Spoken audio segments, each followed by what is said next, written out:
नमस्कार साथियों, आप सभी का स्वागत, हार्दिक अभिनंदन। अस्थायी कर्मचारियों का मुद्दा, कच्चे कर्मचारियों का मुद्दा दिन भर गर्माता जा रहा है।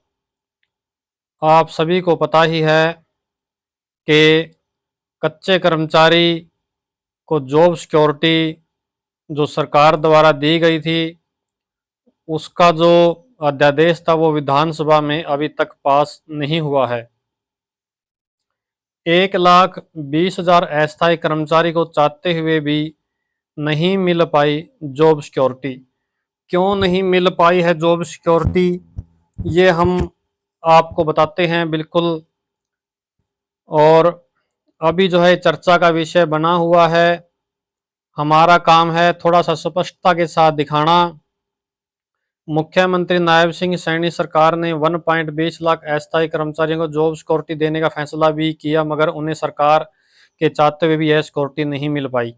इसका मुख्य कारण कि प्रदेश सरकार का देरी से जागना। गलियारे में कहा जा रहा है कि जब जून 2024 को लोकसभा चुनाव परिणाम भाजपा का रिजल्ट 50% रह गया था, सरकार को उसी दिन से तत्काल फैसला करना चाहिए था। मुख्यमंत्री नायब सैनी चूंकि नए थे तो इसलिए उन्होंने एहसास नहीं था कि फैसला करना अलग बात है और उसे लागू करना अलग बात है। उन्हें जॉब सिक्योरिटी एक्ट बनाने में 2.5 महीने लगा दिए, बिल्कुल 2.5 महीने का समय लगा दिया उन्होंने। मंत्रिमंडल से मंजूरी मिलने बाद 7 दिन बाद 14 अगस्त 2024 को यह कानून अधिसूची हुआ। अगले दिन 15 अगस्त को छुट्टी थी और 16 अगस्त को चुनाव की घोषणा होने से आदर्श चुनाव आचार संहिता लागू हो गई, इसलिए एक्ट लागू नहीं हो पाया, बिल्कुल लागू नहीं हो पाया था। 2014 में लोकसभा चुनाव में जब कांग्रेस को सिर्फ एक सीट मिली तो तत्कालीन मुख्यमंत्री भूपेंद्र सिंह हुड्डा सरकार ने जून 2014 में रेगुलेशन पॉलिसी जारी कर दी थी और संबंधित विभागों ने उन्हें लागू कर कर्मचारियों को नियमित कर दिया था। यह अलग बात है, कुछ विभाग के डीठ अफसरों ने यह पत्र जारी करने में जानबूझकर देरी कर दी थी और चुनाव आचार संहिता लागू हो गई थी, जिससे वे रेगुलर नहीं हो पाए। आज तक वे रेगुलर नहीं हो पाए क्योंकि उन पॉलिसी को हाई कोर्ट ने चुनौती दी थी, जिन्हें बाद में रद्द कर दिया गया और अब वे सुप्रीम कोर्ट में लंबित हैं। उस समय तो 3 महीने का समय था सरकार के पास, मगर तब भी कुछ अफसरों ने उन्हें पूरी तरह से लागू नहीं किया। अब तो सरकार ने खुद ही 2.5 महीने बाद जॉब सिक्योरिटी एक्ट अधिसूची किया और 2 दिन बाद आचार संहिता लग गई, इसलिए एक भी अस्थायी कर्मचारी को जॉब सिक्योरिटी नहीं हो पाई। अब इसके लिए भारत निर्वाचन आयोग से अनुमति लेनी होगी। अब पता नहीं सरकार लेगी कि नहीं लेगी, कोई भरोसा नहीं, कैसे क्या करें। चुनाव आयोग भी देगा कि नहीं देगा। चुनाव आयोग सामान्यतः तौर पर इस प्रकार की अनुमति नहीं देता। जी हाँ, ये पॉइंट है समझने वाला। अगर अनुमति मिल भी गई तो संबंधित विभागों के अधिकारी इस एक्ट को लागू नहीं करेंगे। इसका उदाहरण 2014 की पॉलिसी है। सरकार ने यह एक्ट तो लागू नहीं किया, उल्टा मंत्रिमंडल से एक्सटेंशन लेक्चरर को जॉब सिक्योरिटी देने का एक्ट मंजूर करा लिया।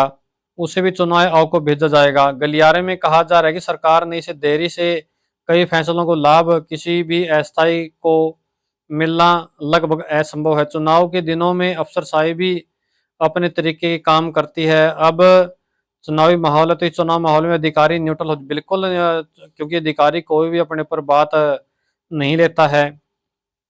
चुनाव घोषणा के बाद मंत्रिमंडल से एनएचएम सोसाइटी और अन्य केंद्र प्रायोजित योजनाओं में लगे कर्मचारियों के बारे में मुख्य सचिव की अध्यक्षता वाली कमेटी गठित करने का फैसला भी सिर्फ लॉलीपॉप साबित होगा, क्योंकि 4 अक्टूबर जो 2024 तक मुख्य सचिव वाली यह कमेटी अपनी रिपोर्ट तैयार कर पाएगी। इस पर भी प्रश्न चिन्ह है। गलियारे में कहा जा रहा है कि अगर सरकार को वास्तव में इन अस्थायी कर्मचारियों का जॉब सिक्योरिटी देनी थी तो जून जुलाई 2024 में यह अध्यादेश लाते। वैसे भी इन अध्यादेशों को की जीवन अवधि 6 महीने होती है। जी हाँ, ये बिल्कुल नोट करने वाला पॉइंट है कि ये अध्यादेश 6 महीने तक ही रहेंगे।